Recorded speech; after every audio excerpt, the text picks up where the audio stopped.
Et on se retrouve avec les pouces de KitKat pour la seconde interview de ce Summer Split. Et encore une fois, on est rejoint par un superbe joueur de LEC, c'est Nucléaire. Bonjour à toi Nucléaire, comment vas-tu? Bonjour Tréton, comment vas-tu toi aussi? Bah écoute, moi ça va très bien, mais t'as même pas répondu à ma question. Moi je voulais savoir comment toi tu allais, donc comment vas-tu Nucléaire? Je vais bien, j'ai passé une très bonne nuit.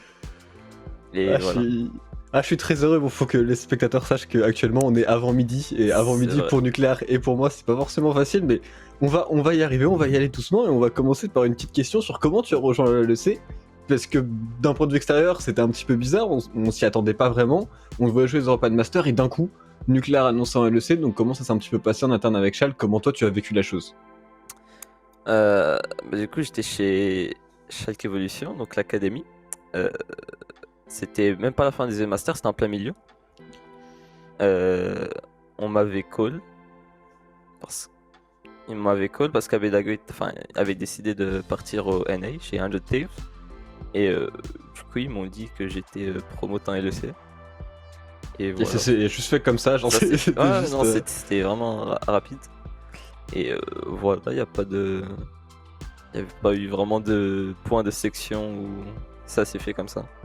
Et toi du coup ta réaction ça a été quoi? Genre tu t'y attendais un tout petit peu, j'imagine plutôt que non, donc comment toi t'as réagi, comment t'as vécu le truc, et est-ce que tu t'es dit directement bah trop bien je vais aller en LEC, ou est-ce qu'il y a une petite part de toi qui s'est dit c'est peut-être un petit peu tôt pour moi d'y aller dès le Summer Split? Euh, En vrai, bah, forcément, j'ai eu forcément cette partie qui me disait j'ai fait 15 splits en ERL, je vais en LEC instant, c'est quand même assez C'est tôt. insane. Mais en fait, j'ai plus que mon niveau ATM, enfin que j'avais lorsque je faisais des masters, etc. J'avais surtout juste confiance en mon évolution et au fait que je vais pouvoir m'adapter au niveau assez facilement si je me donne les moyens. Et du coup, ouais, ça, pour l'instant, ça se passe bien et on verra ce que ça donne pour la LEC. Et du coup, en termes d'adaptation, d'intégration aussi, dans l'équipe, ça se passe bien, tu t'entends bien avec tes teammates, ils sont contents de toi, etc. Et surtout, est-ce que les scrims, tu vois une véritable différence entre du coup des scrims de RL et des scrims plutôt de LEC qui sont censés être peut-être un peu plus relevés en termes de niveau et plus professionnels surtout? Bon, pour l'ambiance, ça se passe très très bien. Franchement, c'est vraiment, ils sont tous des mecs super et ils m'aident à me développer, etc. C'est vraiment génial d'être. Je pense que c'est la meilleure équipe dans laquelle j'aurais pu atterrir en termes d'humain, on va dire. Surtout les managers qui est vraiment nice. Enfin, les petits managers, tout le monde était vraiment gentil.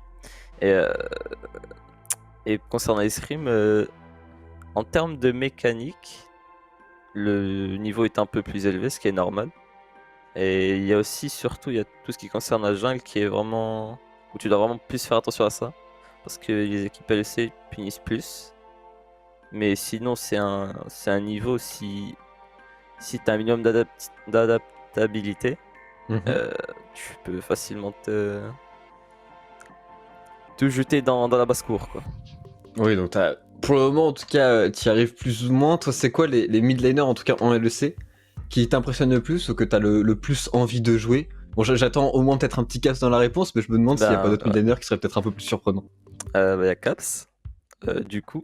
Il y a Caps. Il y a Larsen qui est bon. Qui est très bon, Larsen. Humanoid, je l'ai pas encore joué en scrim. Mais je suppose qu'il. Il est pas mauvais, ouais, parce qu'il paraît. Je suppose qu'il est pas si mauvais que ça. Mais sinon, ouais. Après, il y a des midlaners français, par exemple Veto, que j'aimerais bien jouer, etc. Donc, c'est juste pour. Je suis personnellement très pressé de raconter cette histoire. Du coup, c'est cool. Mais ouais, franchement, le niveau est élevé et ça fait plaisir. Ah, c'est clair que le niveau en mid lane, il rigole absolument pas du tout sur ce split. Une autre question pour toi, mon cher Nucléaire, c'était par rapport au moment où il y a un petit break, au moment où il y a une petite pause, pour relâcher la pression, pour te préparer avant une partie. Est-ce que t'as des rituels en particulier ou pas du tout? Je regarde mon OPGG. Ok. Et je vois les 10 loses d'affilée que j'ai fait. Et j'écoute de la musique classique. Et je dors. En vrai, musique, Ouais. dormir c'est peut-être un peu chelou, mais Non, la musique j'adore, classique, je c'est ferme pas les mal. yeux. Tu médites? Ouais, je médite sur la vie, sur pourquoi tout ça existe et tout.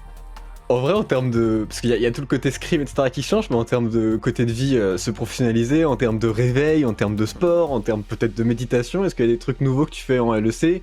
Est-ce que Nucléaire maintenant arrive à se réveiller tôt le matin ou c'est toujours en mode un petit peu on y va comme on peut quoi? Concernant l'hygiène de vie, tout ça, enfin, j'essaie déjà de pas être un petit, voilà quoi, j'essayais de pas être un, Un je sais bolos, plus, vas-y, dis les ouais, termes, hein. voilà, un petit bolos, mais enfin, le réveil, c'est quelque chose de compliqué, parce que c'est quoi le réveil en soi? Le réveil, tu te lèves après une nuit, mais cette nuit, elle peut être bien, enfin une nuit, elle peut être bonne ou mauvaise. Ok, Du coup, si elle est mauvaise, bah tu te réveilles mal. Si elle est ok. bonne, tu te réveilles bien. Et quand tu te couches vers 2-3 heures, c'est fine. Parce que tu te réveilles vers 10-11 heures. Et si tu te réveilles vers 10-11 heures, Parfait. tu es prêt pour les scrims. Et donc c'est parfait. J'ai un rythme de vie de professionnel. Et voilà. Donc, t'arrives à ne jamais dépasser la barre des 3 heures. T'es en train de me Oui. dire qu'il n'y a pas une fois où on va voir une Nucléaire à 4 heures du matin en train de danser sa meilleure solo cul sur Kana, quoi. Ça n'existe plus Non, maintenant. non, non, ça n'existe plus. Je suis un homme nouveau. Très bien. Par contre, un homme nouveau qui du coup se permet, monsieur, de faire des petites tier lists sur la LFL qu'on a Oui. vu avec Akaban et Adam, un très très bon divertissement. Merci à vous monsieur pour ce contenu. Bah, de rien. Et justement, par rapport à ça, moi j'aimerais bien savoir ton top 3 mid laner par rapport à la LFL. Qui est-ce que tu vois vraiment le meilleur sur la lane du milieu dans cette ligue? Saken, Toucouille et. J'ai oublié. Il y a je sais pas, il y a Diplex qui est rankin, il y a Xico, il y a des millénaires qui sont très très forts, il y a Scarlet qui joue bien aussi. Ouais, vas-y, go. Saken, Toucouille et Diplex. Certus, tu le vois un petit peu comment? Parce que c'est vrai que c'est un mid laner dont on parle pas forcément beaucoup, et chez Missud pourtant l'équipe fonctionne plutôt bien, on parle beaucoup de leur bot lane. C'est vrai que Certus t'en parles moins, tu penses qu'il est un petit peu en retrait? Enfin, je le trouve pas bon perso. Très bien, bon, au moins c'est juste, clair, net et précis, mon cher Nucléaire. Et par rapport à la LFL, vous qui êtes en LEC, comment vous voyez un petit peu le niveau de la ligue? Et est-ce que vous faites de temps en temps des scrims aussi contre des équipes LFL? Est-ce que ça vous arrive? C'est rare qu'on scrim des équipes hors LEC parce que généralement ça se full scrim en LEC. Mais ça peut nous arriver. Il me semble qu'on a scrim genre une LFL depuis le Le depuis début? la reprise, ouais, depuis la reprise des scrims, et enfin c'est correct. Enfin ça joue bien en vrai, du coup. Enfin niveau LFL, c'était toujours considéré comme élevé, j'imagine. Avec les derniers splits avec la K-Corp, etc. C'est pas une ligue, c'est sûrement la ligue qui a le plus gros niveau d'Europe, donc c'est cool. Enfin, hors LEC. En parlant de la K-Corp, tu étais quand même avec Adam en Division 2, ça commence un petit peu à remonter, mais c'est vrai que vous avez tous les deux une trajectoire assez ascendante, vous êtes tous les deux maintenant LEC en même temps. Est-ce que tu attends en particulier ton match contre Adam, et est-ce qu'il y a une pression supplémentaire pour toi, une ère de classico de LEC pour vous en tout cas, pour vous en tant que joueur? Parce que je sais que quand ça s'est joué en EU Master, entre Schalke, entre Carmine, il y a eu un petit peu de taunt, est-ce qu'on va avoir la même chose en LEC? J'imagine, ouais. Ça serait dommage de pas qu'il y ait pas de taunt quand on va jouer Fnatic. Parce que Adam, voilà quoi, même si on se taunt et tout, on se parle beaucoup sur Discord et tout. Enfin, on est potes quoi, et c'est tout. En vrai, j'ai hâte de jouer Fnatic. Aussi Niski qui est un millénaire que je respecte énormément. Ouais. Je trouve vraiment qu'il est très bon, et voilà, on verra ce que ça donnera. Très bien, on va voir mon cher Nucléaire, et moi l'une de mes dernières questions c'est par rapport à ta géolocalisation actuelle, puisque tu as quand même bougé, tu as un gaming house à Berlin, du coup tu vis à côté de Adam, de Akaban, de plein peut-être de petits français ou de potentiels potes, etc. Comment toi tu vis déjà ta vie chez Schalke et à Berlin? Comment tu t'es adapté? Et aussi est-ce que tu vois du coup de temps en temps tes potes? Est-ce que vous faites des petites sorties resto? On sait qu'il commence à y avoir beaucoup de francophones dans LEC. Ah. Est-ce qu'il y a des trucs qui s'organisent ou vous êtes juste en train de geeker et de solo cul de votre côté? Bah, les sorties resto et tout, j'ai fait avec ma team.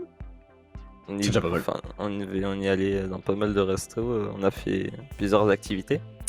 Mais sinon, ça c'est pendant les day off en vrai, mais sinon le reste du temps tu scrims, tu t'entraînes, tu joues en solo queue, etc. Donc t'as pas vraiment le temps, quelque sorte, de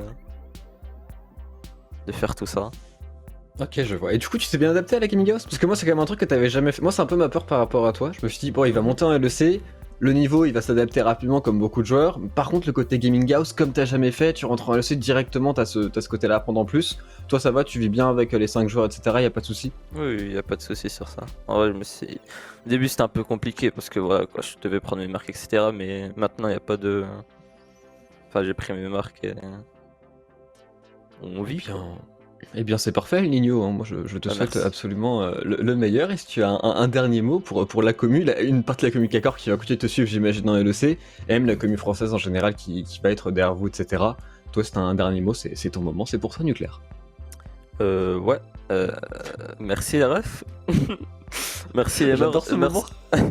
Merci les refs de me suivre, ça fait plaisir. N'hésitez pas à vous abonner à mon Twitter, c'est important, le référencement, les followers. Et je vous aime tous. Et je vous souhaite une bonne soirée, matinée, journée. Ah non, c'est l'après-midi du coup. Bonne après-midi les refs. Eh bien, merci beaucoup à toi, Nucléaire. Merci à KitKat pour cette interview. On se retrouve pour la prochaine dans quelques semaines. Au revoir tout le monde. Au revoir les refs.